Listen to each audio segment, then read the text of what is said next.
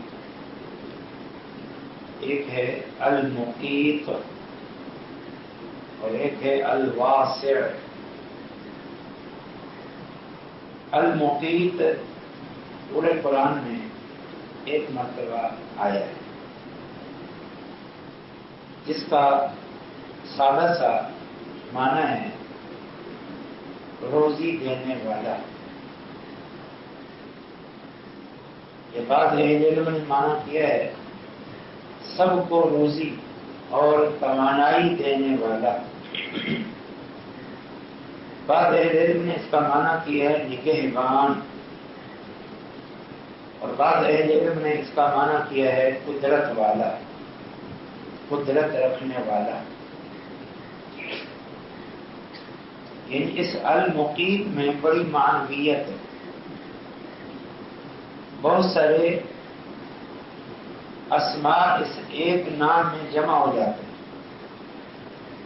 بہت ساری صفات اور خوبیاں اس نام میں جمع ہو جاتی ہیں۔ المقیت قرآن مجید میں سورۃ النساء آیت نمبر 85 میں یہ نام آیا ہے۔ پوری آیت یہ ہے، اعوذ باللہ من الشیطان الرجیم، من یشفع شفاعۃ حسنۃ یکن لہ نصیب منہا ومن یشفع شفاعۃ سیئۃ یکن لہ کفل منہا وکان اللہ علی کل شیء مقیتا۔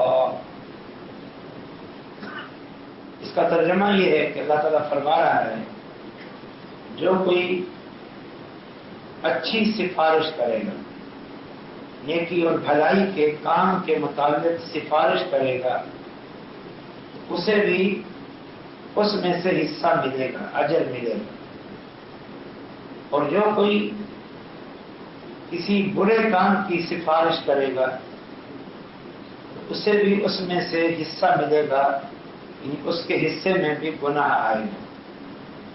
اور یاد رکھو اللہ تعالیٰ ہر چیز پر مقیت ہے۔ اب مقیت کے وہی معنی ہر چیز کو روزی دینے والا ہے، یا ہر چیز پہ نگہبان ہے، یا ہر چیز پہ قدرت رکھنے والا ہے، یا ہر چیز کو اس کی تمام ضروریات مہیا کرنے والا ہے۔ یہ تو آیت اور اس کا لفظی ترجمہ تھا۔ اس کے وسیع تر مفہوم میں یہ بات کہی جا سکتی ہے کہ اللہ تعالیٰ المقیت ہے۔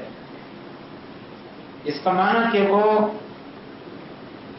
تمام موجودات، بالخصوص انسان، جن، ملائکہ اور حیوانات، تمام موجودات، ان میں سے ہر ایک تک اس کی تمام ضروریات پہنچاتا ہے، یا ہر ایک کی ضروریات کا انتظام فرماتا ہے،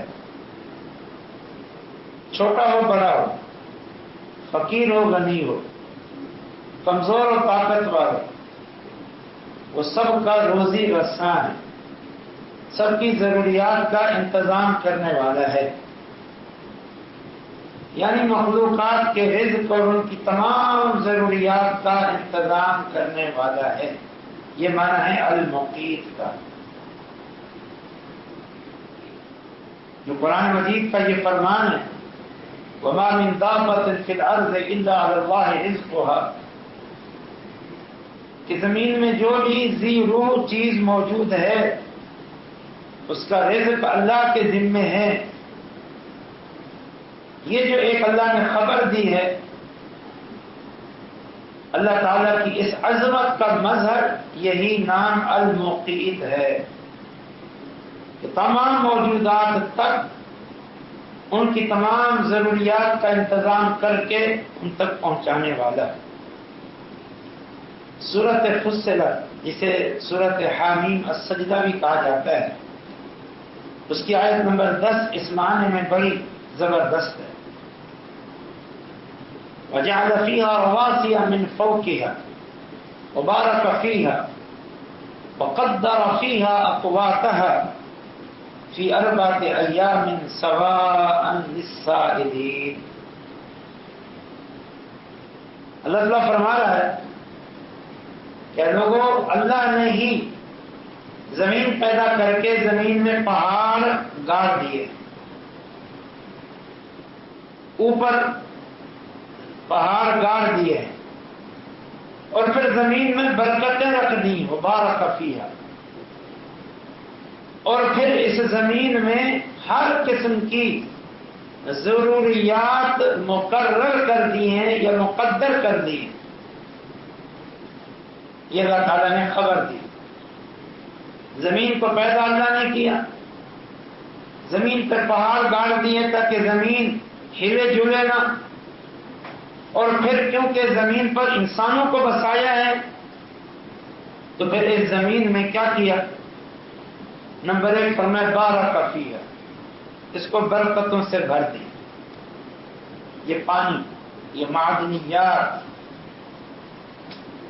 یہ اگانے کی صلاحیت، یہ بارک فیہا، یہ برکتوں سے اسے بھر دی ہے. وقدر فیہا اقواتہا، اور اقوات روزی، ضروریات، اس زمین میں ضروریات انسانوں کی روزی اسے مقرر کر دیا ہے، مقدر کر دیا ہے. یعنی زمین میں بسنے والی تمام مخلوقات کی خوراک اللہ نے زمین میں پہلے سے رکھ دی ہے، اس کا انتظام کر دیا ہے. کتنا عظیم الشان یہ وسیع سلسلہ ہے. ہر مخلوق کو اس کی روزی پہنچ جاتی ہے، اپنی روزی کو حاصل کر لیتا ہے. یہ اللہ تعالیٰ کا انتظام. اللہ تعالیٰ کی یہ جو تقدیر ہے، یہ جو انتظام ہے، یہ جو بندوبست ہے، اتنا وسیع ہے، اتنا وسیع ہے کہ کوئی زبان اس انتظام کی حقیقت یا وسعت کو بیان نہیں کر سکتی. کوئی قلم اللہ کے اس انتظام کو لکھ نہیں سکتا. کوئی کیلکولیٹر اللہ تعالیٰ کے اس انتظام کو گن نہیں سکتا کہ ہر چیز کے لیے جو اس کی ضروریات ہیں اللہ نے اس کا انتظام کر کے رکھ دیا ہے، اور ایک لگا بندہ انتظام ہے جو چل رہا ہے. بعض اہل علم نے یہ جو آیت کا حصہ ہے وقدر فیہا اقواتہا، کہ اللہ تعالیٰ نے زمین میں روزیاں مقرر کر دی ہیں، مقدر کر دی ہیں، اس کا ایک زبردست اور بھی مفہوم بیان کیا ہے. اور وہ یہ ہے کہ زمین کے حصے میں اللہ نے، مختلف حصوں میں کچھ ایسی چیزیں اللہ تعالیٰ نے پیدا کر دیں جو زمین کے دوسرے حصے میں نہیں. بہت ساری انسانی ضرورت کی چیزیں ہیں جو ہمارے ملک میں ہیں، دوسرے ملکوں میں نہیں، کسی ایک ملک میں ہے، کسی اور ملک میں نہیں، حتیٰ کہ ایک ہی ملک کے ایک حصے میں ہے، دوسرے حصے میں نہیں ہے. کہیں کیلے کی پیداوار، کہیں چاولوں کی پیداوار، کہیں کنوں کی پیداوار، اور کہیں خشک میوہ جات کی پیداوار. یہ اللہ تعالیٰ نے یہ سارا انتظام کیا ہے. ایک تو یہ انسانوں کی ضروریات کی چیزیں ہیں، اور دوسرا اللہ تعالیٰ نے ان ضروریات کی چیزوں کو بعض حصوں میں رکھا ہے، بعض حصوں میں نہیں رکھا.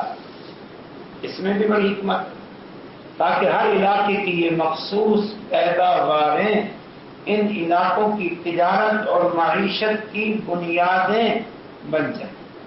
یہ مفہوم بھی اپنی جگہ درست ہے. اللہ نے زمین میں تمام ضروریات رکھ دی. اللہ نے مختلف حصوں میں مختلف ضروریات رکھ دی ہیں. تو یہ ہے اللہ تعالیٰ کی ذات المقیت، انسانی ضروریات کا انتظام کرنے والا. صرف انسان نہیں، تمام مخلوقات کی ضروریات کا انتظام کرنے والا. قاضی سلیمان منصور پوری ماضی قریب کے بہت بڑے عالم گزرے، انہوں نے 2 بڑی عظیم کتابیں لکھی، ایک رحمت للعالمین، بڑی ضخیم کتاب، اتنی ضخیم کتاب، نبی صلی اللہ علیہ وسلم کی پوری زندگی پر مشتمل، 23 سالہ دور نبوت بھی اور بلکہ دور نبوت سے پہلے، اور ایک کتاب انہوں نے لکھی ہے اسی موضوع پر، شرح الاسماء الحسنی، اللہ تعالیٰ کے ناموں کی شرح۔ کسی دور میں نے دیکھی تھی، ابھی کوشش کے باوجود مجھے مل نہیں سکی، لیکن کسی اور کتاب میں سلیمان منصور پوری اس کتاب کا ایک یعنی اس نام کے متعلق کچھ جملے مجھے ملے کہ المقیت کا کیا معنی ہے۔ انہوں نے بڑے مختصر انداز میں اس اللہ کے نام المقیت کا معنی لکھا ہے، وہ چند جملے سنیے۔ وہ کہتے ہیں المقیت وہ ہے جو جملہ قوائے بدن کو توانائی دیتا ہے، جتنے بھی انسان کے اعضاء ہیں، ان اعضاء کو جو جو ضرورتیں چاہیے اللہ وہ ان کو عطا فرماتا ہے۔ مقیت وہ ہے جو قوائے روحانی کو بھی غذا بخشتا ہے۔ مقیت وہ ہے جو نباتات، جمادات، حیوانات، جن و ملک اپنی اپنی ساخت اور اقتضاء فطرت کے مطابق اس کی روزی سے پل رہے ہیں۔ تمام مخلوقات اپنی اپنی اقتضاء فطرت کے مطابق اس کی دی ہوئی، عطا کی ہوئی، انتظام کی ہوئی، بندوبست کی ہوئی روزی سے پل رہے ہیں، بڑھ رہے ہیں اور نشو و نما پا رہے ہیں۔ یہ ہے اللہ تعالیٰ کی ذات المقیت، جو اپنے اندر بڑا وسیع مفہوم